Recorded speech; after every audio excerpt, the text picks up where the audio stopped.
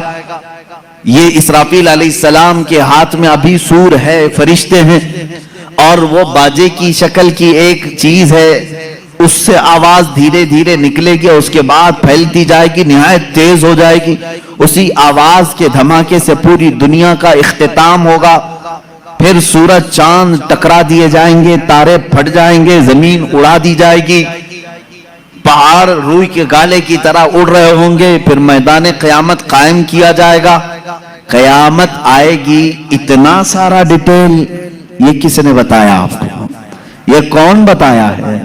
اگر رسول پاک آنے والی خبروں کو نہیں جانتے تھے تو پھر قیامت کی خبر کبھی نہیں دیتے۔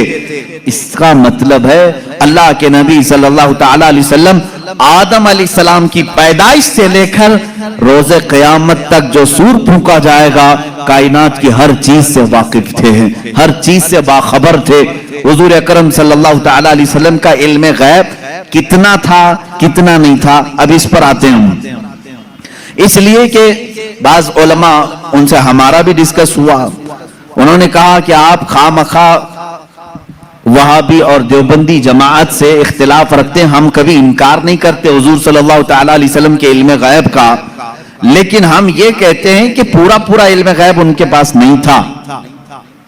انہوں نے باضابطہ ہمارے ساتھ یہ ڈسکس کیا، پورا علم غیب نہیں تھا۔ ہم حضور کے تھوڑے سے علم غیب کا انکار نہیں کرتے، ہاں تھا رسول کو، لیکن پورا نہیں تھا ہر چیز کا۔ میں نے کہا اس پر کیا دلیل ہے آپ کے پاس؟ انہوں نے کہا بعض مقامات پر حضور نے کہا ہے مجھے معلوم نہیں، بہت سارے ایسے مقامات ہیں واقعہ ہو گیا حضور کو اس کی خبر نہیں رہی، اس کا مطلب ہے حضور کو پورے علم غیب کا پورا علم غیب نہیں تھا، تھوڑا سا تو تھا، ہم اس کا اقرار کرتے ہیں۔ میرے عزیزو، جواب صرف اتنا ہی ہے کہ چلو میاں، ہم اور آپ بیٹھتے ہیں، ہم یہ لکھتے ہیں کہ حضور کا کیا کیا علم غیب تھا، اور آپ یہ لکھو کہ حضور کو کس کس چیز کا نہیں تھا۔ مبارک ہو تمہیں، تم حضور کے علم غیب کی نفی پر لکھتے جاؤ، اور ہم حضور کے علم غیب کے اس بات پر لکھتے جائیں گے کہ اللہ کے نبی صلی اللہ تعالی علیہ وسلم کو کن کن چیزوں کی خبر تھی اور تم کن کن چیزوں کی نہیں تھی، اس پہ لکھو، اور اس کے بعد ماتم کرو اپنی زندگی پر کہ اللہ نے تمہیں کس طرح کی یہ ڈیوٹی لگائی کہ نبی کونین کا نقص نکالنے پر پوری زندگی لگا دی۔ حضور پاک کے صلی اللہ تعالی علیہ وسلم کے مرتبے کو کم کرنے کے لیے تمہیں ڈیوٹی لگ گئی، تم اس چیز پر تیار ہو گئے۔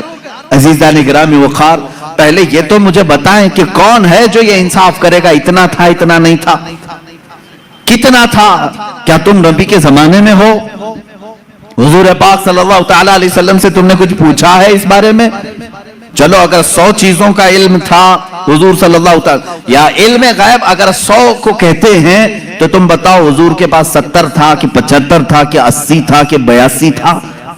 کوئی حد ہے تمہارے پاس؟ نہیں بتا سکیں گے، میرا چیلنج ہے۔ وہ کہتے ہیں بعض کا تھا، ارے میاں وہ بعض کی بھی تو تحدید کر دو، بعض کا مطلب کیا ہے؟ نہیں، بعض کا علم غیب تھا، آج بھی وہ کہتے ہیں حضور کو بعض چیزوں کا علم غیب تھا۔ میں یہی کہتا ہوں وہ باز کتنا تھا یہ آپ متعین کر کے بتا دو. چلو 30% تھا 40% تھا, پرسنٹیج نہیں بیان کر سکیں گے. جہاں انہوں نے انگلی رکھ دی کہ اتنا تھا تو پھر وہ اسلام میں زیادتی کرنے والے بن جائیں گے اور خارج اسلام ہو جائیں گے. حضور کے علم کو انہوں نے اگر گھیر دیا اتنا تھا.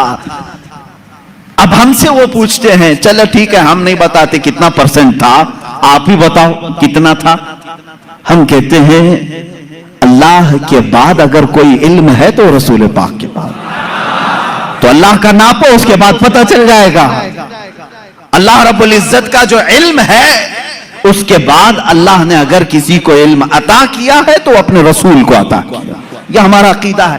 اب ہمیں معلوم نہیں اللہ کا علم کتنا ہے, اب ہم کو وہ اصل معلوم نہیں, تو پھر جس کو عطا کیا اس کا کہاں ہم حساب کر سکیں گے. اب ایک ایگزامپل میں آپ کو بتا دوں. سیدنا خضر علیہ السلام جن کو خضر کہا گیا ہے, موسیٰ علیہ السلام اور حضرت خضر کا جو واقعہ ہے سورہ کہف میں ہے. انہوں نے خود کہا ہے کہ مجھے بعض چیزوں کی حکمت دی گئی. حضرت موسیٰ علیہ السلام حضرت خضر سے ملنے کے لیے گئے تھے, معلوم ہوگا آپ کو واقعہ.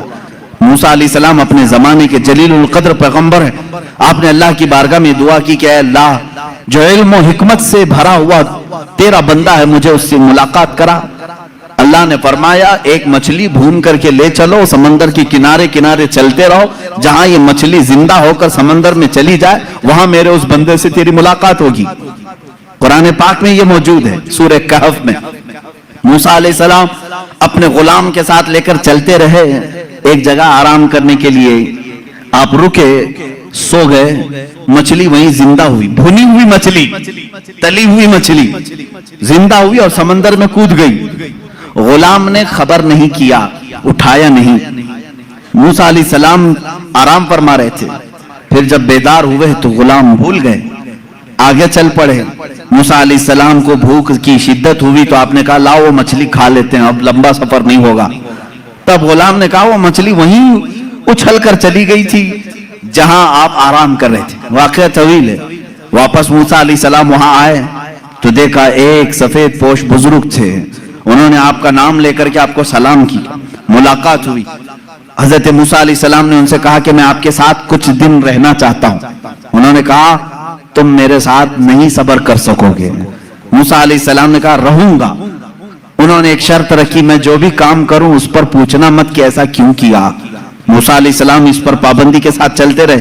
3 واقعات قرآن میں بیان کیے گئے. کشتی پر بیٹھے اور وہ کشتی والا فری میں بٹھایا دونوں کو, موسیٰ علیہ السلام اور حضرت خضر کو. آپ حضرت خضر اس کی کشتی کو پھاڑنے لگے. موسیٰ علیہ السلام نے کہا کہ یہ فری میں بٹھایا ہے, اس کی کشتی کو آپ پھاڑ رہے ہیں. انہوں نے جلال کا اظہار کیا, کہا میں نے کہا تھا آپ میرے کسی کام پر نہ سوال کریں. آپ نے کہا آئندہ نہیں کیا جائے گا. کشتی سے اترے, ایک مقام پر گئے, ایک گاؤں میں کچھ بچے کھیل رہے تھے, اس میں خوبصورت بچہ تھا, اس کو پکڑ کر کے انہوں نے مار دیا حضرت خضر نے.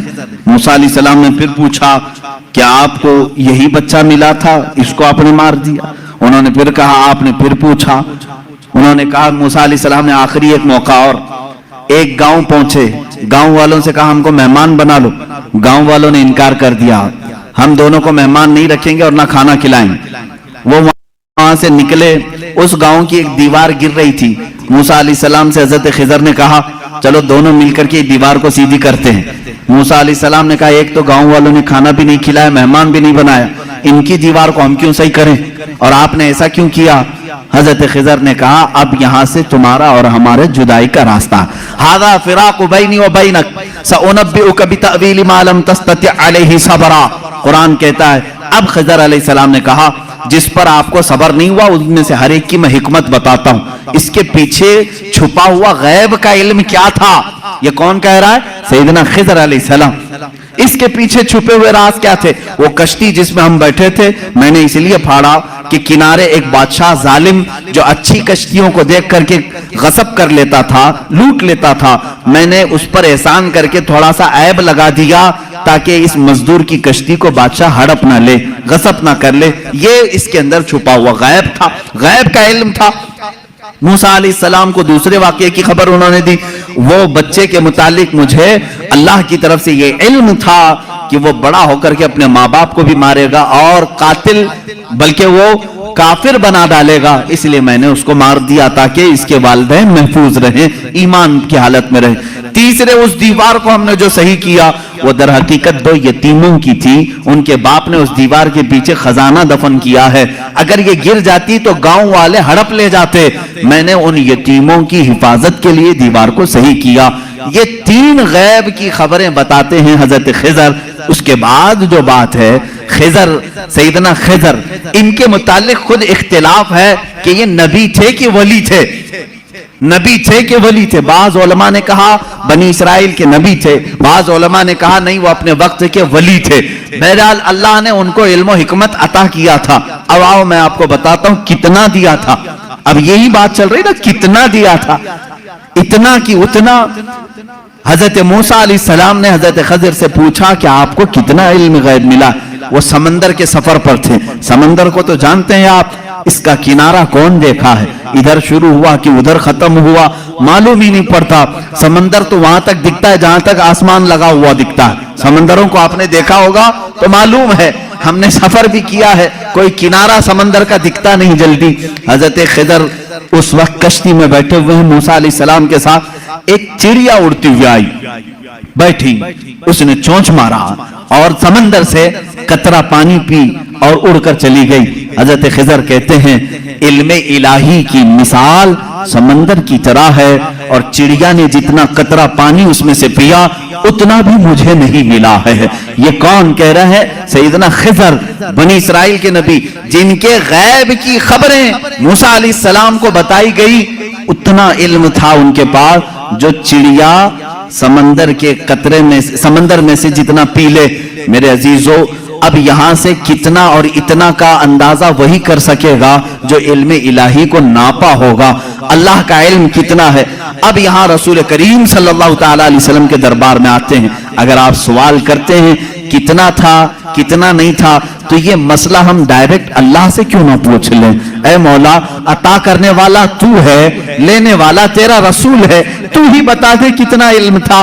قرآن کے پاک کی آیت آپ 4 پارے میں پڑھیں، 5ویں پارے میں پڑھیں. اللہ رب العزت فرماتا ہے وَعَلَّمَكَ مَا لَمْ تَكُنْ تَعْلَمْ وَكَانَ فَضْلُ اللَّهِ عَلَيْكَ عَظِيمًا. اے رسول، ہم نے آپ کو علم غیب کتنا دیا؟ کتنا دیا؟ فرماتا ہے میرا مولا، اے رسول، ہر اس چیز کا علم دیا جو آپ پہلے نہیں جانتے تھے. اب کیا کیا نہیں جانتے تھے تم طے کرو، پھر میں بتاتا ہوں. ہر اس چیز کا علم اللہ نے انہیں دیا ہے. تم اگر کہتے ہو رسول یہ نہیں جانتے تھے، تو مولا تو کہہ رہا ہے جو رسول نہیں جانتے تھے میں نے دے دیا ہے. تم اگر کہو کہ حضور بچپن کی خبریں نہیں جانتے تھے، میں کہوں گا اللہ وہ بھی دیا ہے. تم اگر کہتے ہو پہلے کی خبر نہیں جانتے تھے، میں کہوں گا اللہ کہہ رہا ہے وہ نہیں جانتے تھے وہ بھی دیا ہے. تم کہتے ہو قیامت کے بارے میں رسول نہیں جانتے تھے، اچھا ہے تم جتنے نہیں جانتے تھے والے ورڈز لاؤ گے. قرآن کی آیت کے نیچے اللہ نے وہی فرمایا وَعَلَّمَكَ مَا لَمْ تَكُنْ تَعْلَمْ. اے رسول جو نہیں جانتے تھے سب میں نے دے دیا ہے. جو نہیں جانتے تھے، تم جو بھی کہو گے یہ نہیں جانتے تھے، صاف کہو ہاں ٹھیک ہے نہیں جانتے تھے، لیکن اللہ کہہ رہا ہے رسول جو نہیں جانتے تھے وہ دے دیا ہے. اب تیرا لفڑا کس بات پر ہے؟ تیرا جھگڑا کس بات پر ہے؟ اللہ خود کہہ رہا ہے جو نہیں جانتے تھے وہ میں نے دے دیا. اب اس آیت نے پورا فیصلہ کر دیا ہے. اب یہاں پر آئیں، ڈسکس ہوتا ہے تو بعض لوگ یہ کہتے ہیں قرآن کی آیت ہے. قرآن کہہ رہا ہے وَعِنْدَهُ مَفَاتِحُ الْغَيْبِ لَا يَعْلَمُهَا إِلَّا هُوَ. اللہ کے پاس غیب کے خزانوں کی چابیاں ہیں، کوئی دوسرا نہیں جانتا. ایک آیت ہے. دوسری آیت جو یہ پڑھ کر کے ہمیں سناتے بھی ہیں سلفی اور کہتے ہیں تم رسول کو علم غیب کہتے ہو. قرآن کہہ رہا ہے قُلْ لَا أَقُولُ لَكُمْ عِنْدِي خَزَائِنُ اللَّهِ وَلَا أَعْلَمُ الْغَيْبِ. اے رسول آپ فرما دیں میرے پاس اللہ کے خزانے نہیں اور میں غیب نہیں جانتا. یہ آیت میں صاف ہے، اور میں چرا کر کے نہیں جاؤں گا، صاف پڑھ کر کے جاتا ہوں. جو ان کے اعتراضات ہیں کہتے ہیں کہ رسول کو اللہ نے خود کہہ دیا اے رسول آپ کہہ دیں میں غیب نہیں جانتا. رسول نے کہا امت سے 2 چیزیں یہ بتاتے ہیں عنده مفاتح الغیب لا يعلمها الا هو. اللہ کے پاس ہے غیب کے خزانے کی کنجیاں چابیاں، کوئی دوسرا نہیں جانتا. 2 آیتیں ایک تیسری آیت اور بھی پڑھتے ہیں اور یہ کہتے ہیں ان اللہ عنده علم الساعۃ وينزل الغيث ويعلم ما في الارحام وما تدري نفس ماذا تكسب غدا وما تدري نفس بأي ارض تموت. بے شک اللہ کے پاس 5 چیزوں کا علم ہے، اس کو کوئی دوسرا نہیں جانتا. قیامت کب آئے گی، بارش کب آئے گی، ماں کے پیٹ میں کیا ہے، یعلم ما فی الارحام وما تدری، اور کوئی آدمی یہ نہیں جانتا کہ کل کیا ہوگا. 5ویں چیز ہے کوئی یہ نہیں جانتا کہ کس زمین میں مرے گا. 21ویں پارے کی آیت ہے، اللہ فرما رہے 5 چیزوں کا علم اللہ ہی کے پاس ہے. میرے عزیزو یہ سوالات کے بوچھار ہیں جو ایک سیدھے سادے بھولے بھالے سنی مسلمان کے سر پر لاد دیے جاتے ہیں اور اسے بوجھل کر کے کہا جاتا ہے. قرآن جب یہ کہہ رہا ہے رسول کو کہ آپ کہہ دیں کہ میں غیب نہیں جانتا، اور اللہ کہہ رہا ہے کہ غیب کے خزانے کی چابیاں اسی کے پاس ہے کسی کے پاس نہیں، تو جواب دینا مشکل ہوتا ہے. بعض بندوں کو کہتے ہاں صحیح بات ہے، ہمارے مولوی حضرات نے کچھ اور بتایا تھا، یہاں باتیں. میں آج آپ کو کھل کر کے ان تمام چیزوں کی وضاحت کروں گا. ایک بات میں تقریباً یہاں پر 100 کتابوں سے ثابت کر سکتا ہوں. مصنفین، شارحین حدیث، سیرت نگار، محدثین، مفسرین قرآن، ان کی پوری جماعتوں کے تقریباً 100 ائمہ اکرام کی کتابوں سے ہم ثابت کر سکتے ہیں. ان ساری آیتوں میں اللہ نے جو فرمایا ہے کہ کسی کے پاس نہیں، اس کا مطلب کیا ہے؟ غیب کے خزانوں کی چابیاں کسی کے پاس نہیں. میرے عزیز اس سے کہو ہم بھی یہی مانتے، اللہ کے سوا کسی کے پاس نہیں. پہلی آیت پر میں بات کر رہا ہوں. ہمارا بھی عقیدہ یہ ہے غیب کے خزانوں کی چابیاں صرف اللہ کے پاس ہے، لیکن اسی آیت میں یہ کہیں دکھا دو کہ اس خدا نے یہ بھی کہا ہو کہ میں کسی کو دیتا بھی نہیں. اس آیت میں مجھے یہ دکھا دو. یہ تو میں بھی مانتا ہوں کہ اللہ نے فرمایا غیب کے خزانوں کی چابیاں صرف اسی کے پاس ہیں، مالک وہی ہے، لیکن کیا اس نے اس آیت میں یہ بھی کہا کہ میں یہ کسی کو دیتا ہی نہیں؟ یہ مجھے بتا دو. کہیں کہا اللہ نے میں کسی کو دیتا ہی نہیں؟ لیکن میں تمہیں بتاتا ہوں اللہ دوسری جگہ فرما رہا ہے وَمَا كَانَ اللَّهُ لِيُطْلِعَكُمْ عَلَى الْغَيْبِ وَلَكِنَّ اللَّهَ يَجْتَبِي مِن رُّسُلِهِ مَن يَشَاءُ. اللہ رب العزت کے پاس علم غیب کے خزانے ہیں، کوئی دوسرا اس کا مالک نہیں. ہاں اللہ فرماتا ہے وَلَكِنَّ اللَّهَ، لیکن اللہ اپنے بندوں میں سے جسے چاہتا ہے غیب کے خزانے دیتا ہے. ایک طرف تو رب تعالیٰ فرما رہے ہیں. اب سمجھ میں آئی بات. دوسری آیت یہ نہیں پڑھتے، یہ چرا کے جاتے ہیں. میں نے یہ جو اعتراض کرتے ہیں وہ بھی آیت پڑھی اور جواب میں جو آیت پڑھنی چاہیے تھی وہ بھی میں نے پڑھی.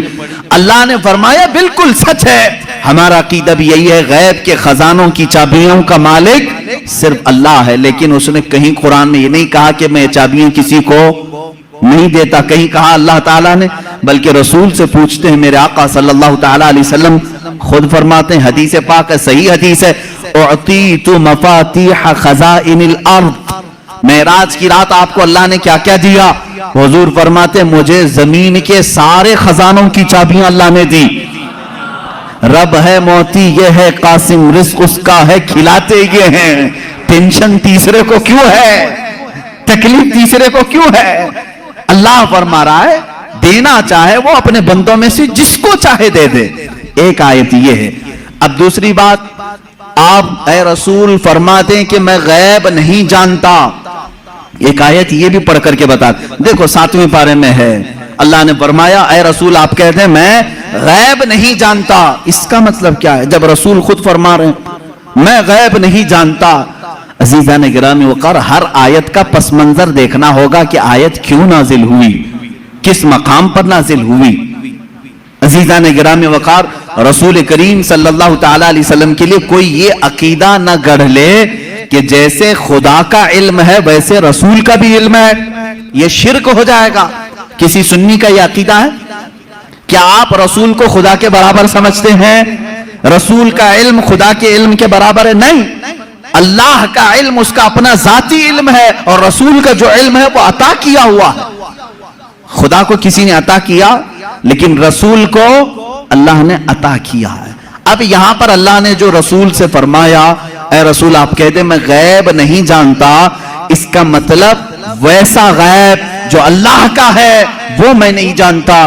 ہاں وہ سب جانتا ہوں جو اللہ نے مجھے دیا ہے. بات سمجھ میں آ گئی؟ یہ دوسری آیت ہو گئی. تیسری آیت جو 5 چیزوں کا علم اللہ کے پاس ہے، وہ کون کون سی 5 چیزیں میں نے بتا دیا. قیامت کب آئے گی، ماں کے پیٹ میں کیا ہے، بارش کب آئے گی، کون کہاں مرے گا، اور کل کیا ہونے والا ہے. یہ 5 چیزیں 21ویں پارے میں اللہ نے فرمایا. یہ بہت سارے لوگ اعتراض کے طور پر اسی آیت کو پیش کرتے ہیں، کہتے ہیں دیکھو رسول کو اللہ نے ان چیزوں سے بھی دور رکھا تھا، یہ 5 چیزوں کی خبریں نہیں. جبکہ آپ حدیثیں پڑھیں تو یہ 5 چیزوں کی خبریں حضور نے دی ہیں. قرآن کہہ رہا ہے اس کا علم کسی کے پاس نہیں، اور رسول یہاں خبریں دے رہے ہیں. ایک ٹکڑا اس میں سے میں بتا دوں، ایک ٹکڑا اللہ کے نبی صلی اللہ تعالی علیہ وسلم کی حدیث کی طرف میں لے جاؤں گا. قرآن کی آیت کا ایک ٹکڑا، کون کہاں مرے گا یہ نہیں جانتا کوئی. وما تدری نفس بأي ارض تموت. لیکن جنگ بدر کا موقع ہے، دوسرے دن جنگ ہونے والی ہے. رات کے وقت میرے آقا صلی اللہ علیہ وسلم اپنے ہاتھ میں چھڑی لے کر کے چل رہے ہیں. مسلم شریف کی حدیث ہے، صحیح مسلم شریف کی حدیث. حضور صلی اللہ تعالی علیہ وسلم اپنے ہاتھ میں لکڑی لے کر میدان میں آئے. اپنے صحابہ کو حوصلہ دلانا تھا کہ تم گھبراؤ مت، کل کیا ہونے والا ہے میں بتاتا ہوں. قرآن کہہ رہا ہے کل کیا ہونے والا ہے وہ کسی کو نہیں معلوم. اور رسول کہ کیا ٹکراؤ ہے کیا رسول میں اور قرآن میں؟ میں اس کو بتاؤں گا میرے عزیزو جواب کے ذریعے سے. کوئی ٹکراؤ نہیں، ٹکراؤ تو ان کے پیٹ میں. یہاں حضور پاک صلی اللہ تعالی علیہ وسلم نے اپنی لکڑی اٹھائی اور صحابہ سے کہا ادھر ہٹو، ایک گول لکیر کھینچی اور فرمایا دیکھنا کل جنگ ختم ہونے کے بعد ابو جہل یہاں مرے گا، ابو جہل گر کر کے یہی مرا ہوگا. دوسرا دائرہ کھینچا اور ایک کافر کا نام لیا، کہا یہاں عتبہ مرے گا، یہاں شیبہ مرے گا. قرآن کہہ رہا ہے کون کہاں مرے گا یہ کسی کو نہیں معلوم، اور رسول لکیر کھینچ کر کے بتا رہے ہیں ابو جہل یہاں مرے گا. اب جس صحابی نے یہ حدیث روایت کی ہے، آپ حدیث کے آگے کے الفاظ پڑھیں، انکار کی گنجائش ان کے پاس بھی نہیں، اس لیے کہ مسلم شریف کی حدیث ہے. مسلم شریف کی حدیث ہے جو بخاری کا درجہ بھی رکھتی ہے بعض مقامات پر. میرے عزیزوں صحابی کہتے ہیں جنگ ہوئی، ختم ہوئی، دوسرے دن ہم فتح کا جشن منا رہے تھے، لیکن میدان میں جب کافروں کی لاشیں گھسیٹنے کے لیے آئے تو ہم نے دیکھا رسول پاک صلی اللہ علیہ وسلم نے جو دائرہ کھینچا تھا جس کے نام کا وہ ایک بال برابر بھی باہر نہیں گرا تھا، وہی ابو جہل کے لیے جو پنجرا بنایا گیا تھا اسی میں مرا ہے. عتبہ اور شیبہ کے لیے جو ڈیڈ لائن کھینچی گئی تھی وہی ان کا ڈیڈ ہوا ہے، آخری وہیں ختم ہوئے ہیں. میرے عزیزو قرآن کہہ رہا ہے کل کیا ہونے والا ہے یہ کسی کو نہیں معلوم. رسول نے ایک دن پہلے جنگ کل کیسے ہونے والی وہ بتا دیا. دوسری چیز قرآن کہہ رہا ہے کون کہاں مرے گا یہ نہیں معلوم، رسول تو زمین کھینچ کر کے بتا رہے ہیں. 2 چیزیں تو یہاں ہو گئی، ماں کے پیٹ میں کیا ہے یہ بھی کوئی نہیں جانتا. تم رسول کی بات آتے ہو تو یہاں کہتے ہو دیکھو رسول قرآن کہہ رہا ہے ماں کے پیٹ میں کیا ہے وہ نہیں جانتا. تم تو ڈاکٹروں کے بارے میں بھی اتنا علم رکھتے ہو کہ سونوگرافی سے بتا دیتے ہیں لڑکا ہے کہ لڑکی ہے. آج کے جدید علم میں اس کا تو انکار نہیں ہے. اب یہ قرآن کی آیت جس چیز کو منع کر رہی ہے کوئی نہیں جانتا، اس کا مطلب کیا ہے؟ اس کا مطلب کیا ہے؟ اب بارش کا مسئلہ ہے، بارش کب ہوگی یہ کسی کو نہیں معلوم، بارش کب ہوگی یہ کسی کو نہیں معلوم. لیکن بارگاہ مصطفیٰ صلی اللہ علیہ وسلم میں ایک صحابی حاضر ہوئے، کہا کہ آقا قحط پڑ گیا ہے، بکریاں سوکھ رہی ہیں، جانور مرنے کے قریب ہیں، بارش نہیں ہے، کب آئے گی؟ یہ کس سے پوچھنے آئے صحابی؟ رسول پاک سے. جبکہ قرآن کہہ رہا بارش کب آئے گی یہ کسی کو نہیں معلوم. معلوم ہونا نہ ہونا الگ بات ہے. رسول پاک نے کہا ابھی نازل کر دیں.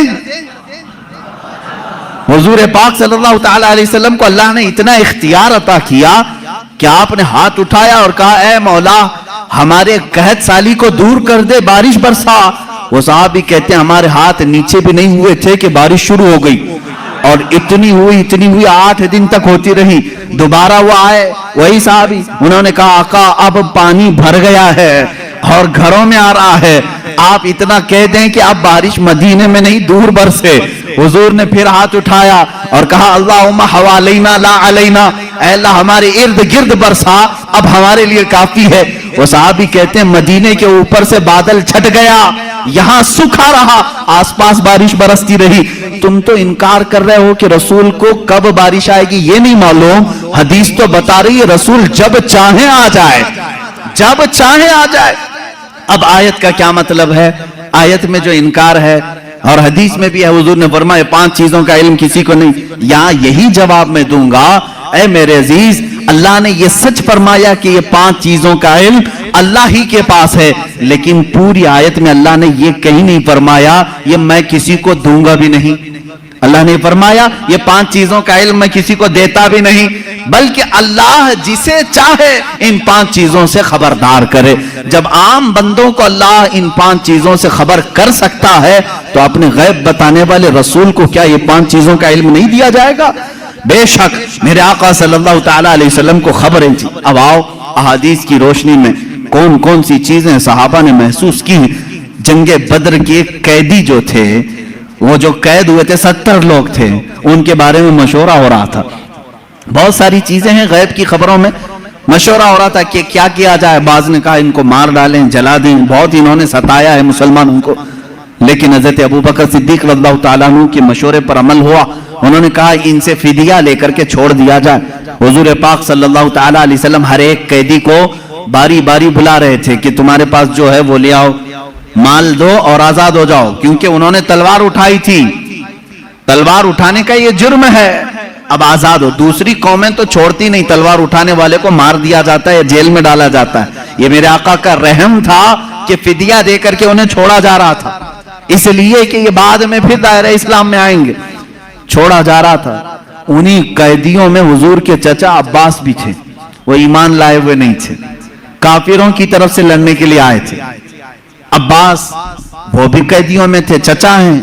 حضور صلی اللہ تعالیٰ علیہ وسلم کے پاس پہنچے، کہا اے چچا آپ تو ان کے دشمنوں کے ساتھ آئے تھے، فدیہ دو اور آزاد ہو جاؤ. کہا میرے پاس کچھ بھی نہیں، میرے پاس کچھ بھی نہیں ہے، مال کچھ بھی نہیں ہے.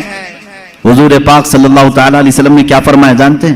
کہتے ہیں چچا جب مکہ سے نکلے تھے اپنی بیوی ام الفضل کو ایک گٹھری آپ نے سکوں کی دی تھی، فلاں جگہ چھپانے کے لیے کہا تھا، وہ گٹھری منگوائیں اور فدیہ دیں اور آزاد ہو جائیں. اللہ اکبر. حضرت عباس کہتے ہیں یہ راز تھا میرا اور میری بیوی کا. یہ محمد عربی صلی اللہ علیہ وسلم جنگ کے میدان میں بتا رہے ہیں چچا آپ گھر سے نکلتے وقت جو پیسوں کی تھیلی اپنی بیوی کو سپرد کر کے آئے تھے اور کہا تھا فلاں جگہ چھپا کے رکھنا، کسی کو بتانا مت، حضور یہ تک بتا رہے ہیں. حضرت عباس نے کہا میں فدیہ تو لاؤں گا لیکن پہلے کلمہ طیبہ بھی پڑھ لوں گا. دائرہ اسلام میں آئی حضرت عباس رضی اللہ تعالیٰ عنہ حضور صلی اللہ تعالیٰ علیہ وسلم پر ایمان لائے. میرے عزیزو ان کا تو یہ عقیدہ تھا کہ رسول ہمارے گھروں میں چھپی ہوئی چیزوں کو بھی جانتے. جنگ بدر میں آئے ہوئے اور بھی جنگ بدر ہی سے متعلق بڑی نفیس بات ہے، حدیث ہے. جنگ بدر میں جو کفار و مشرکین آئے تھے اس میں کئی غیب چھپے ہوئے ہیں، کئی غیب جن کی خبریں حضور صلی اللہ علیہ وسلم نے دی. ختم ہوئی اس میں کافروں کو بھاری نقصان ہوا تھا، بڑا نقصان ہوا تھا. یہ تو معلوم ہے کہ صرف 14 صحابہ کی وفات ہوئی، شہادت ہوئی، باقی 70 ان کے مارے گئے، 70 قیدی بنائے گئے. پورا مال وہ چھوڑ کے بھاگے تھے جو 1000 کی تعداد میں آئے تھے اور ادھر 313 ہی تھے. اس کے بعد وہ اسی غم میں پیچو خم کھا رہے تھے، گلتاں پیچاں تھے مکہ کے لوگ، یعنی حسد میں جل رہے تھے. ان میں سے ایک شخص تھا صفوان، اس کے باپ کو قتل کر دیا گیا تھا میدان بدر میں. امیہ باپ مار دیا گیا.